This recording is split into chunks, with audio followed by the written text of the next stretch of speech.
मैं सुभाष चंद्र कुमार, प्रभात खबर समस्तीपुर से।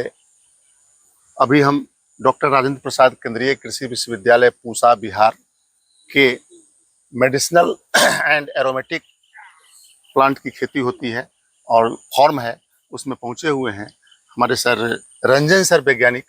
इस रोग वैज्ञानिक रंजन सर मौजूद है और ये जैविक का प्रयोग औषधीय प्लांट में कैसे करेंगे, ये इस पर ये व्याख्यान देंगे अपना सर।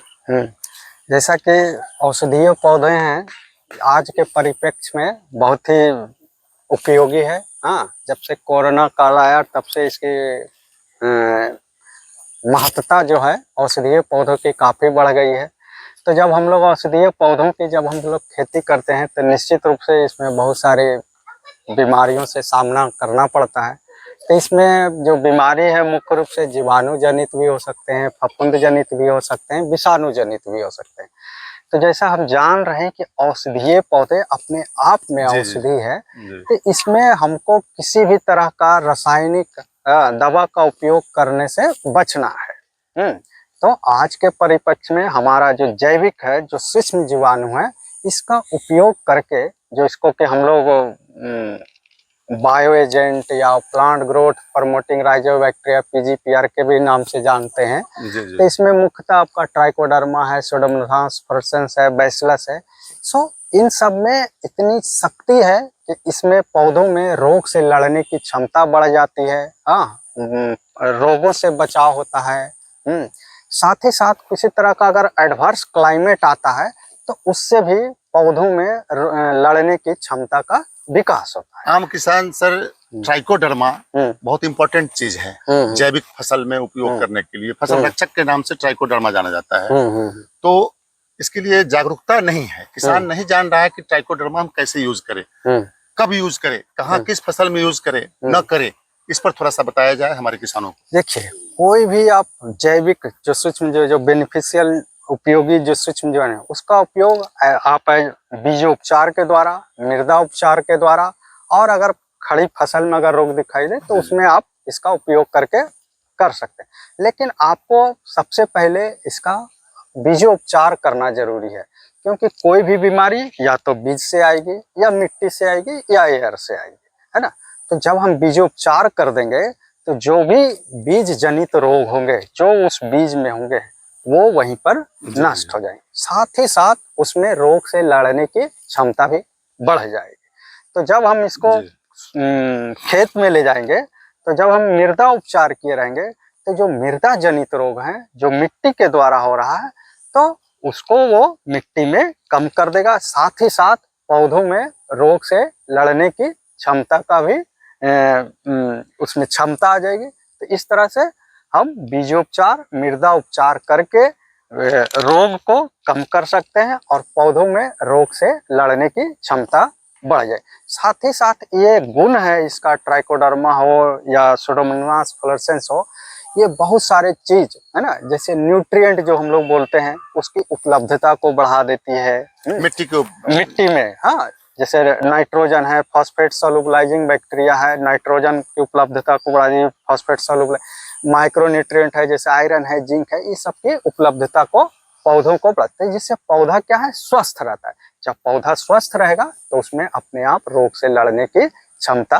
बढ़ जाएगी और ये सब के कारण आपकी उत्पादकता भी बढ़ेगी, उपज भी बढ़ेगी, उसका गुणवत्ता अच्छा रहेगा, जिससे आपको उसके मार्केट वैल्यू भी अच्छी मिलेगी। तो इन सब बातों का ध्यान रख करके हम इसका उपयोग करके हम मेडिसिनल प्लांट के रोग से मुक्त कर सकते हैं। हाँ, चाहे वो जीवाणु जनित हो, विषाणु जनित हो या फफूंद जनित, उन रोगों से बचाव कर सकते हैं। इसकी उत्पादकता को बढ़ा सकते हैं, गुणवत्ता को बढ़ा सकते हैं। और ये सब सारे सूक्ष्म जीवाणु का है ना, मतलब ये act as a bio fertiliser है ना, मतलब ये खाद के तरह भी काम कर रहा है और रोगों से लड़ने की क्षमता भी बढ़ा रहा है। कोई जैविक खेती के दौरान देखा गया है कि कोई पौधा बहुत अच्छा तैयार हो गया, डेवलप हो गया, विकसित हो गया और उसमें फूल और फल आने में कठिनाई होता है। इसके लिए क्या किया जा सकता है? देखिए, ये फल और फूल आना एक तो सर्टेन जो निश्चित उम्र है उसके ऊपर निर्भर कर। दूसरा, कुछ उसका क्लाइमेटिक कंडीशन सूट नहीं कर रहा हो उसकी वजह से, हाँ।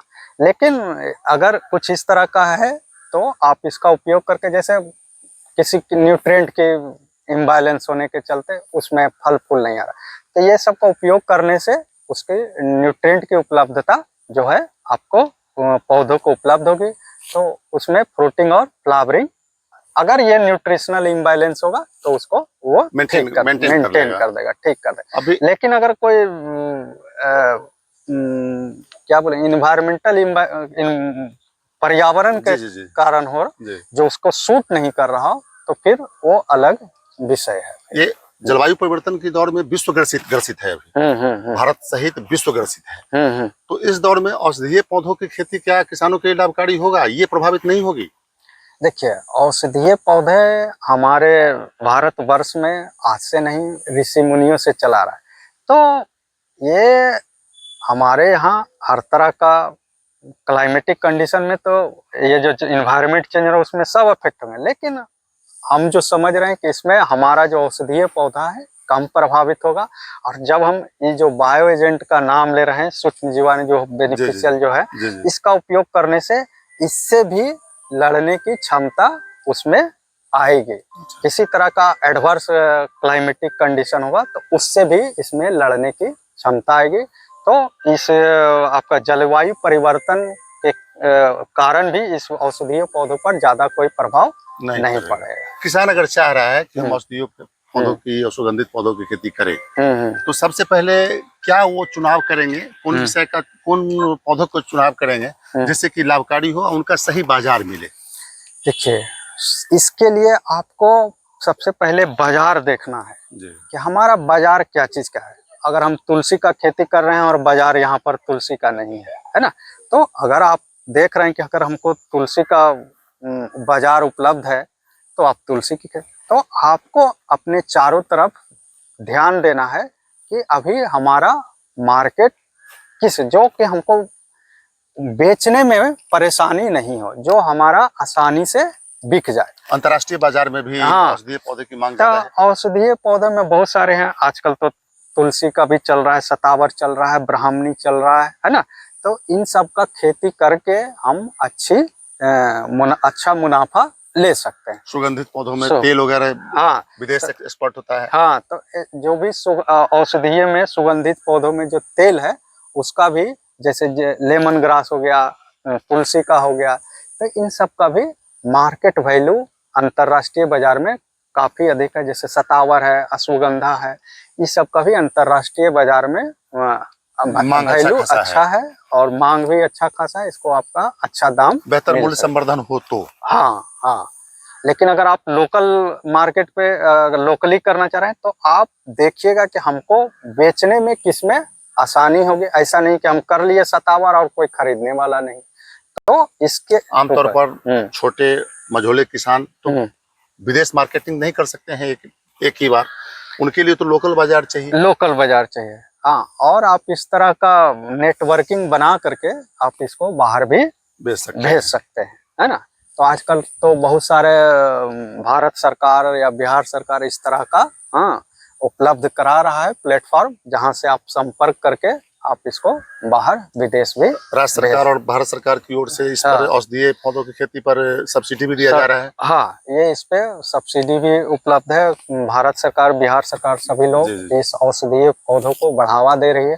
इसके लिए अलग से एक बना हुआ भी है, मंत्रालय भी है, तो जो इस पे ध्यान दे रहा है। तो वो अब वो किसान को हर तरह की सुविधा उपलब्ध है। फिलहाल इस क्षेत्र में जागरूकता की कमी है, और किसान अब धीरे धीरे जागरूक हो रहे हैं। तो निश्चित रूप से हम समझ रहे हैं कि आने वाला समय में लोग धान गेहूं से हटकर, परंपरागत खेती से हटकर लोग औषधीय सुगंधित पौधों की खेती करेंगे। हाँ, और अधिक मुनाफा भी मिलेगा। जी, धन्यवाद। Thank you.